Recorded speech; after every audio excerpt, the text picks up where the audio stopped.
I originally started YouTube in January of 2017. I lived in a small town about 20 miles from another small town. I remember seeing a story in the news of a kid the next town over that reached 2 million subscribers. I wondered how much money he was making online, so I put his username into Social Blade and got a rough estimate of what he brings in. He's making more than me working 40 hours a week. Great for him, but sucked for me. I decided I wanted to try it myself.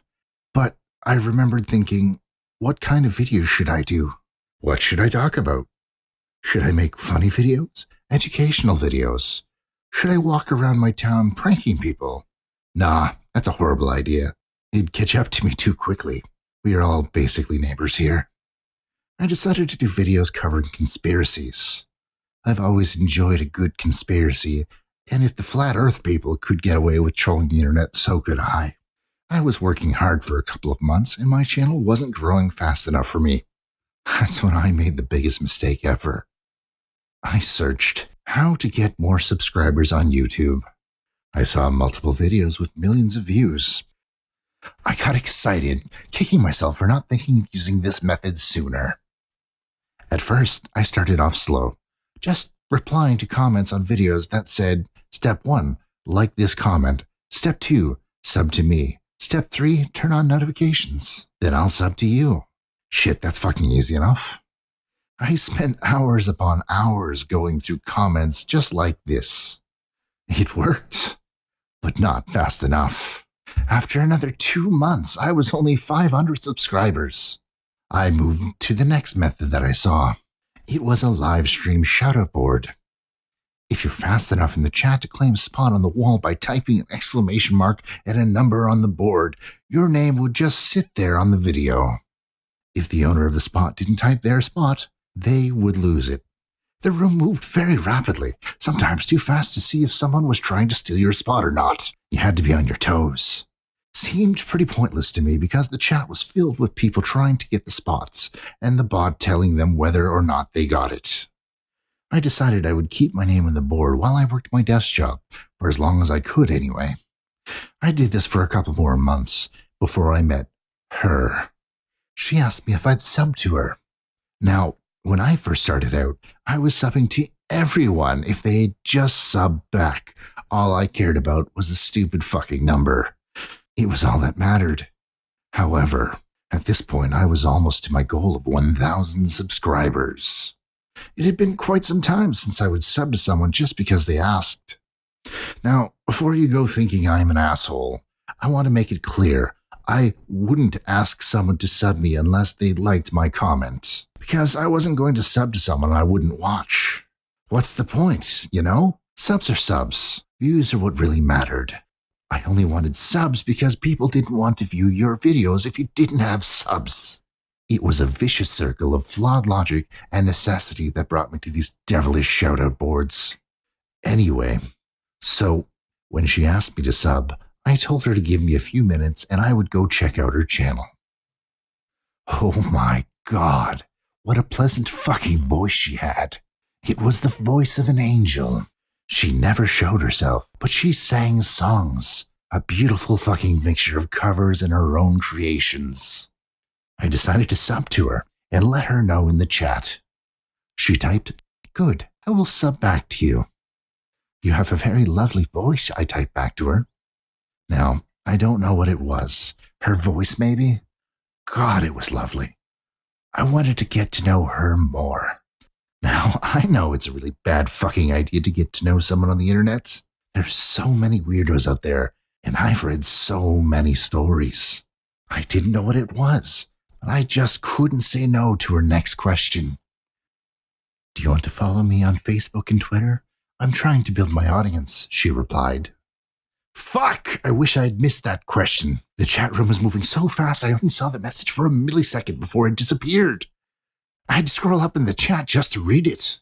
The only reason I knew it was to me is because she highlighted my name. Otherwise, I would have missed it completely. "Sure, my Facebook information's on my channel. You can add me if you like." She replied with a simple okay, and then she was gone. A few days later, I got a message on Facebook. She added me as a friend. I was excited to check out her profile. I wanted to see what she looked like. She'd never show her face on her channel. I was disappointed. She was very active on Facebook, but her posts only had depressing images and statuses. We talked about a month, getting to know each other. Turned out we had a lot in common. Our past relationships being our biggest similarity. This feels really fucking stupid to say, but I felt like I was falling in love with her. There was one thing I didn't like about her. She kept saying that she was ugly, but she wouldn't ever let me see what she looked like. We talked for a couple of months, and she really got to know me a little too well. I think she figured out where I fucking lived. I woke up one night to the sight of a girl looking in my window. It was so dark, all I could make out was her figure. Her hair looked a mess, even in the shadows, and her fingers looked long and deformed. The figure sat in the window and stared for what seemed like forever. I'm a grown-ass man, but I was too scared to move, and fuck you if you think you would have handled it different. Eventually, the figure left my window. It was probably 5 straight minutes from the time I saw her to the time she left. I got out of bed and made sure the windows and doors were locked. I called the police. Long story short, they didn't find anyone. There wasn't even footprints by my window. It was strange to say the least. After a while, I was able to get my mind off of it. I thought back to my childhood and started counting sheep in my head. At first I thought, what the fuck are the sheep running from? Why are they jumping over the fence? Did they have some creepy fucking bitch stalking them also? Those thoughts soon turned into nothing more than numbers as I nodded off. The next day, I was already freaking out when I woke up to the sound of my phone ringing. Hello? What the fuck is your problem? I thought we were okay. Why would you send me a friend's request to your other Facebook profile and have all those nasty posts about me? Damn, my ex was on the phone. The woman that broke off the engagement, and the last person I wanted to talk to after the night I had. Look, Carla, I don't know what the fuck you're talking about. I had a long night. We're fine. Oh, really? I'm going to tag you on this post and you fucking tell me if we're fine, asshole, she yelled. A couple moments later, I got a Facebook notification. I slowly touched the bell and checked the post. When I clicked on it, it took me to a post created by me, but it wasn't me. The profile had hundreds of statuses and a significant amount of followers. Looking through the account, I could see that most of it was copied from my Facebook, but not the one Carla was tagged in, and now I understand why she was upset. This account had a post with Carla's face. It was a meme. It had her picture with the words, "Award for smelliest vagina received August 1st. Congrats." I couldn't believe the post. I was never, ever that mean to a woman. This is something I still need to address.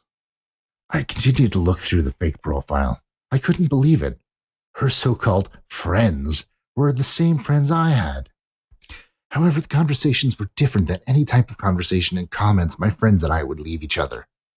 Most of the posts were made-up scenarios or stories that revolved around one of my photos.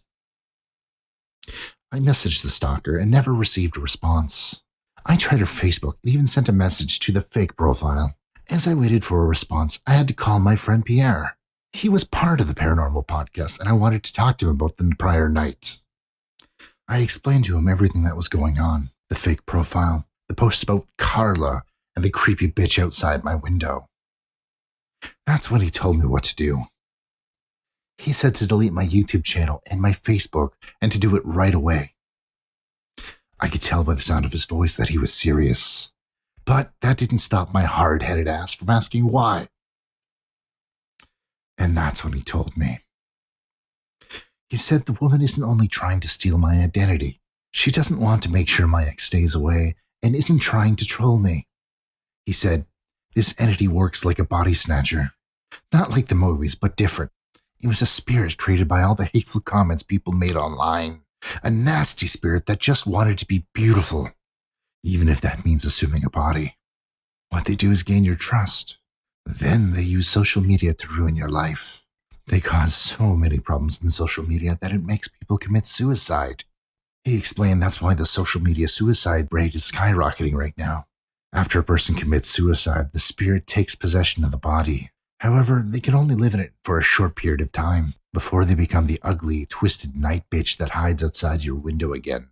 The only way to stop them was to ignore them completely. Don't feed the beast, so to say. I was fucking pissed. I was so close to my 1,000 sub goal. But I took his advice. Subs aren't worth dying for. I removed her from Facebook and deleted my channel and started a new one. If you see anyone wanting to trade sub for sub, be careful not to get too close to them. You never really know who you're talking to. I'm 4 months in with 64 subscribers, and I couldn't be happier because I'm alive.